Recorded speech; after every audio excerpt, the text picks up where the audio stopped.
నమస్తే, జర్నలిస్ట్ మీ కేఎంఆర్.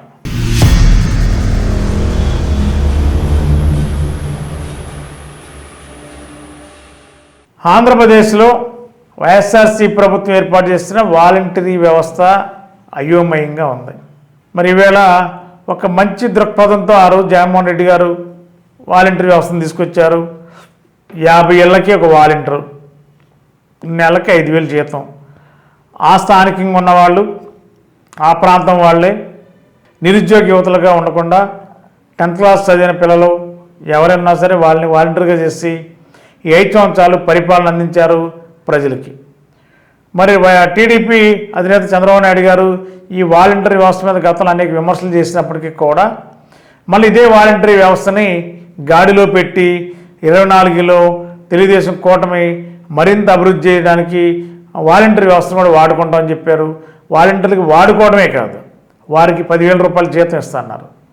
అయితే ఇప్పుడు ప్రభుత్వం మనకు వచ్చిన బయట నుంచి సమాచారం ఏంటంటే కొత్తగా వాలంటీర్లు కూడా కొత్తగా పెట్టుకోబోతున్నారు. ప్రస్తుతం ఉన్న వాలంటీర్స్ ఎవరు కూడా 99% ఉండకపోవచ్చు. ఎందుకంటే మరి ఆ స్థానికంగా ఉన్న ప్రజలై ఉండాలా, పార్టీకి సింపథైజర్స్ అయి ఉండాలా. మరి ఇవాళ టీడీపీకి ఇప్పుడు కష్టపడి చాలామంది క్యాడర్ ఉన్నారు రాష్ట్ర వ్యాప్తంగా. మరి వాళ్ళందరూ కూడా ఒక పొజిషన్ ఇవ్వాలి కాబట్టి నెలకు 10,000 రూపాయలు జీతం ఇస్తున్నారంటే ఖచ్చితంగా ఒక కార్యకర్తకి ఒక భవిష్యత్తు ఇచ్చినటువంటి ఉద్దేశంతోనే మరి అలాంటివి ప్లానింగ్లోనే టీడీపీ ఆలోచన చేస్తున్నట్టు తెలిసింది. 10,000 రూపాయల జీతం, అదేవిధంగా డిగ్రీ పాస్ అయి ఉండాలి. మరి ఇది సాధ్యపడుతుందా? మరి ఇక వైఎస్ఆర్సీ ప్రభుత్వంలో 10th క్లాస్ చదివిన పిల్లలను మాత్రమే వాలంటీర్లుగా పెట్టుకున్నారు, సర్వీసులు తీసుకున్నారు. ఇవాళ డిగ్రీ పాస్ అంటే చాలామందికి అవకాశం ఉండదు. ప్రస్తుతం ఉన్న వాలంటరీ వ్యవస్థను మొత్తం దాదాపుగా కొంతమంది రిజైన్ చేశారు, కొంతమంది ఆశతో 10,000 రూపాయల జీతం వస్తుందని చెప్పి కొనసాగిస్తారనుకున్నారు. కాబట్టి వీళ్ళే కొనసాగే అవకాశం తక్కువ అవకాశాలు ఉన్నాయి. ఎందుకంటే మరి ఆ ప్రాంతంలో టీడీపీ కోసం పనిచేసిన సానుభూతి పరులు ఉంటారు, ఎప్పటి నుంచో టీడీపీ కోసం కష్టపడిన వాళ్ళు ఉంటారు.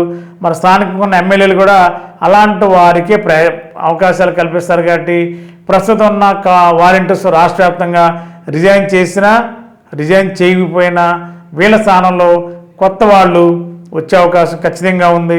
అది కూడా గ్రాడ్యుయేట్ అయ్యి ఉండి.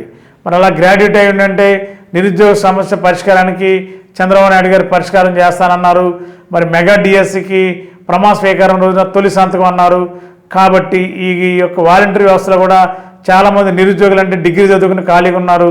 వాళ్ళని తీసుకొచ్చి వాలంటీర్గా పెడితే దాదాపుగా రాష్ట్ర వ్యాప్తంగా కూడా కొన్ని వేల మందికి ఉపాధి కల్పించినట్టు ఉంది. కాబట్టి ఖచ్చితంగా ఇప్పుడున్న వాలంటరీ వ్యవస్థ దాదాపుగా ఎవరికి ఈ అవకాశం ఉండదు.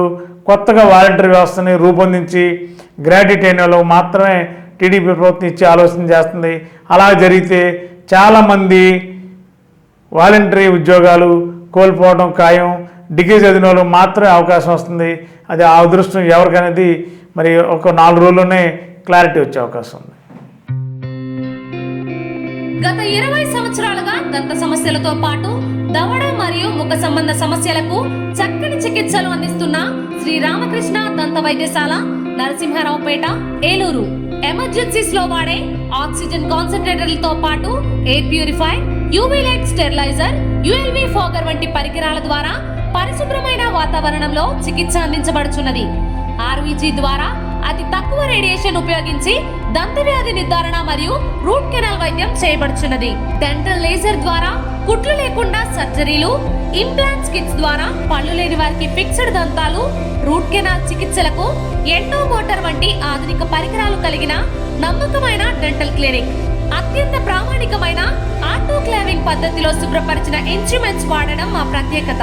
దంత సమస్యలకు చికిత్సతో పాటు విరిగిన దవడ మరియు ముఖ ఎముకలకు చికిత్స, ఎత్తు మరియు వంకర దవడలకు కాస్మెటిక్ సర్జరీ, యాక్సిలోఫేషియల్ వంటి చికిత్సలకు చిరునామా శ్రీ రామకృష్ణ దంత వైద్యశాల, వేములపల్లి రెసిడెన్సీ అపార్ట్మెంట్, నరసింహారావుపేట, ఏలూరు.